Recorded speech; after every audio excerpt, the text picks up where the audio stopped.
कैसे हैं आप सभी। उम्मीद करता हूँ एकदम बढ़िया होंगे। इससे पहले वाली वीडियो पे मैंने आप लोगों को पूरा का पूरा बेसिक बता दिया था। गॉस थ्योरम का बेसिक क्या होता है, सॉलिड एंगल मैंने आप लोगों को बताया था, सॉलिड एंगल का रिस्पेक्ट में कैसे फाइंड आउट करते हैं। सॉलिड एंगल के बाद मैंने आप लोगों को यूनिट वेक्टर बताया था कि यूनिट वेक्टर क्या होता है। और यूनिट वेक्टर बताने के बाद मैंने फ्लक्स का इंट्रोडक्शन दिया था। फ्लक्स क्या होता है, number of line of forces passing from any surface is called a electric flux, जिसका मैंने फॉर्मूला आप लोगों को बताया था क्या होता है, E D A cos theta. और कॉस थीटा किसके रिस्पेक्ट में लेते हैं वो भी मैंने आप लोगों को बताया था। कंपोनेंट की भी रिस्पेक्ट में मान सकते हैं हम लोग कि क्या फाइंड आउट कर सकते हैं, कैसे हम कंसीडर कर सकते हैं। और सिर्फ कॉस थीटा ही क्यों आता है, उसके पीछे दो रीज़न होते हैं। पहला, अगर आप कंपोनेंट के रिस्पेक्ट में देखेंगे तो अगर इलेक्ट्रिक फील्ड जो होगा वो कंपोनेंट हमारा 90 डिग्री जो यूनिट वेक्टर होता है वो हमेशा 90 डिग्री होता है, और वो इसके साथ आता है कॉस थीटा के कंपोनेंट के साथ। इस वजह से भी मान सकते हैं। और अगर दूसरा अगर मानना चाहें तो हम ये भी मान सकते हैं कि जो डॉट प्रोडक्ट होता है, क्योंकि हमारा जो फ्लक्स है वो एक स्केलर क्वांटिटी है, और स्केलर क्वांटिटी में डॉट प्रोडक्ट की वजह से जब डॉट प्रोडक्ट हटता है तो हमारा क्या लेके आता है, कॉस थीटा लेके आता है। क्या लेके आता है, कॉस थीटा लेके आता है। अब जिस तरीके से आपको समझना हो तो उस तरीके से आप क्या कर सकते हैं, समझ सकते हैं कि हमें क्या क्यों कॉस थीटा। कल मैंने जब इलेक्ट्रिक फ्लक्स आप लोगों को बताया था तो मैंने एक चीज़ और बताना भूल गया था मैं आप लोगों को। तो इलेक्ट्रिक फ्लक्स डेंसिटी क्या होता है, उसके बाद मैं आप लोगों को पूरा पूरा गॉस थ्योरम बताऊंगा अच्छी तरीके से। उसके लिए आप चिंता मत करिएगा, ठीक है, कि मैं गॉस थ्योरम नहीं बताऊंगा। तो उससे पहले मैं छोटा सा टॉपिक है इलेक्ट्रिक फ्लक्स डेंसिटी क्या होता है वो मैं आप लोगों को बता लूँ। उसके बाद मैं आप लोगों को पूरा Gauss theorem proof with proof मैं आप लोगों को समझाऊंगा। और गॉस चाचा ने जो हमें बताया था, गॉस चाचा ने जो हमें प्रूफ करके दिया था, वो मैं अच्छी तरीके से तुम्हें पढ़ाऊंगा, बताऊंगा। बोलो भारत माता की जय। ठीक, अब देखो इलेक्ट्रिक फ्लक्स डेंसिटी क्या होती है। देखो, इलेक्ट्रिक फ्लक्स डेंसिटी हमारा बताता है ratio of the electric field divided by total area, divided by ratio of the electric field to the area, ratio of the electric flux to the area. यही हमारा क्या होता है। देखो, डेंसिटी क्या होता है, अगर मैं कोरिलेट करने की कोशिश करूं, डेंसिटी एक्चुअली होता क्या है, मास अपॉन वॉल्यूम होता है। ये एरिया के रिस्पेक्ट में यहाँ क्या आ जाएगा, एरिया आ जाएगा। वॉल्यूम के यहाँ पे नहीं आएगा। यहाँ क्या चीज़ चल रही, एरिया चल रही। अच्छा, यहाँ मास के रूप में कौन आ रहा है, फ्लक्स आ रहा है। तो यहाँ पे फ्लक्स आ रहा है तो ये क्या आ जाएगा, flux upon area, density, electric flux density. अच्छा, मैंने मैक्सिमम कंडीशन के लिए आप लोगों को डेंसिटी इलेक्ट्रिक फ्लक्स बताया था, कितना होता है, ई ए होता है। क्या होता है, ई ए। तो यहाँ से ए आ जाएगा, ए से ए कैंसिल हो गया। तो इलेक्ट्रिक फ्लक्स बेसिकली होता क्या है, यहाँ से यही चीज़ हमें समझानी थी। इलेक्ट्रिक फ्लक्स जो होता है वो इलेक्ट्रिक फील्ड के बराबर ही होता है। किसी भी अगर बॉडी में या किसी भी स्फेरिकल सेल, किसी भी चीज़ में अगर आपको इलेक्ट्रिक फ्लक्स डेंसिटी पूछा जाता है तो वो वहाँ उसके अंदर आने वाली जितनी भी इलेक्ट्रिक फील्ड होगी वही उसकी क्या कहलाएगी, इलेक्ट्रिक फ्लक्स डेंसिटी कहलाएगी। इसी वजह से मैं इंपॉर्टेंट समझ रहा था इसको बताना, वरना मैं डायरेक्टली गॉस थ्योरम इसको स्किप करके गॉस थ्योरम भी स्टार्ट कर सकता था। पर कभी कभी क्वेश्चन में पूछ लेता है। और एक और मेरा एकल है, जादू है, कि इलेक्ट्रिक फ्लक्स तो एक स्केलर क्वांटिटी है, ठीक, स्केलर क्वांटिटी, पर electric flux density is a vector quantity, क्योंकि इलेक्ट्रिक फील्ड क्या है, वेक्टर क्वांटिटी।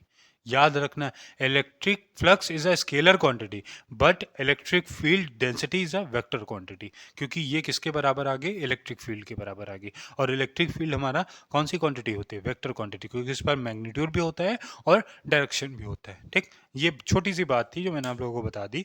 फिर उसके बाद हमारा नेक्स्ट है क्या, मेन चीज जो है वो क्या है, क्या, गॉस थ्योरम। मेन हमारा क्या है, गॉस थ्योरम। अब देखो, गॉस चचा जो थे, गॉस बाबा ने क्या बताया कि सुन्नो पत्तड़, उन्होंने बोला कि जो किसी भी चीज़ में अगर फ्लक्स बन रहा है, किसी भी चीज़ में अगर फ्लक्स बन रहा है, तो किसी भी ऑब्जेक्ट से अगर फ्लक्स फाइंड आउट करना है तो जो फ्लक्स होगा वो हमेशा 1/ε0 टाइम्स होगा total charge enclose in a body, total charge enclose in a body. ठीक है, फ्लक्स जो होगा वो total charge enclose in a body, ये फ्लक्स है, और उसी को इक्वल रख दिया क्यू अपॉन एप्सिलॉन नॉट। यही बताया हमारा किसने, इलेक्ट्रिक अगर मैं डिफिनीशन के तौर पे बात करूं तो electric flux through any closed surface is equal to the 1/ε0 times of the total charge enclosed in a body. रटना है तो रट लो। ठीक है, ये रटने वाली डेफिनेशन है। पर अगर समझना है तो उन्होंने बोला कि टोटल जो इलेक्ट्रिक फ्लक्स होगा किसी भी एक क्लोज्ड सरफेस के अंदर, क्लोज्ड सरफेस, ये लाइन मैंने हाइड करके बोली है, क्लोज्ड सरफेस होना कंपलसरी है। क्लोज्ड सरफेस तो जो इलेक्ट्रिक फ्लक्स होगा थ्रू एनी क्लोज्ड सरफेस वो हमेशा 1/ε0 टाइम्स होगा, किसके किसके 1/ε0 टाइम्स होगा total charge enclose in a surface, total charge enclose in a surface. ठीक, ये हमारा क्या था, गॉस का नियम। ये गॉस का नियम था, इन्होंने यही चीज़ बताई थी। अब इसको प्रूफ कैसे करते हैं, इसको फाइंड आउट कैसे करते हैं, अब प्रूफ इसका देख लेते हैं, फिर हमारा गॉस थ्योरम हमारा खत्म हो जाएगा। फिर इसके बाद एप्लीकेशन ऑफ गॉस थ्योरम आएगा। एप्लीकेशन ऑफ गॉस थ्योरम में हमारा पूरी तरीके से बताया जाएगा कि एप्लीकेशन ऑफ गॉस थ्योरम क्या। अब देखो एक क्लोज सरफेस मैंने कंसीडर कर लिया, कोई सा भी बना लो, कोई दिक्कत नहीं है। अब देखो इसका एक छोटा एरिया, वही जो शुरू से रीति चली आ रही है, छोटा एरिया पकड़ो, उसको उसके ऊपर जो भी निकालना निकालो, और निकालने के बाद उसको इंटीग्रेट कर दो, पूरे एरिया पे हमारा आ जाएगा। ठीक, वही हम भी रघुपति रीति सदा चली आई, जो रोज जो हमेशा से चली आई वही मैं भी करूंगा। ठीक, अब चेंज कर सकता था, पर चेंज करने से लॉ में हम बदलाव करेंगे अगर, तो वो चीज़ गलत हो जाएगी। ठीक है, ऐसे मेथड तो बहुत सारे होते हैं प्रूफ करने के, पर हम जो है वो प्रूफ करेंगे ताकि कंफ्यूजन ना क्रिएट हो उसमें। अब देखो ये पूरे का एरिया ए है, इस पूरे बॉडी पूरे सरफेस का एरिया ए है, तो स्मॉल का क्या हो जाएगा, डी हो जाएगा। अब मान लेते हैं ये एक पॉइंट है, अब इस सरफेस के ओरिजिन पे सेंटर पे हमारा एक प्लस क्यू चार्ज रखा हुआ है। अब मान लेते हैं इसका जो एरिया वेक्टर है वो डी ए है, एरिया वेक्टर डी ए है, और इसमें बनने वाले इलेक्ट्रिक फील्ड ई है, और इन दोनों के बीच में एंगल क्या बन रहा है, थीटा बन रहा है। एंगल क्या बन रहा है, थीटा बन रहा है। अब देखो करेंगे क्या, देखो फ्लक्स जो होगा वो फॉर्मूला क्या बनाएगा, ई डी फाई जो होगा, उस स्मॉल एरिया की बात कर रहा हूँ, ई डी ए क्या बनाएगा, कॉस थीटा, क्योंकि एंगल बन रहा है इस वजह से क्या आएगा, कॉस थीटा आएगा। अब देखो एक चार्ज की इस चार्ज की वजह से बनने वाली जो इलेक्ट्रिक फील्ड होगी वो कितनी होगी, 1/ε0, 1/4πε0 क्यू अपॉन, और इससे और यहाँ तक की जो दूरी है वो कितनी है, आर सेंटीमीटर। तो ये क्या हो जाएगा, आर स्क्वायर, क्या हो जाएगा, आर स्क्वायर।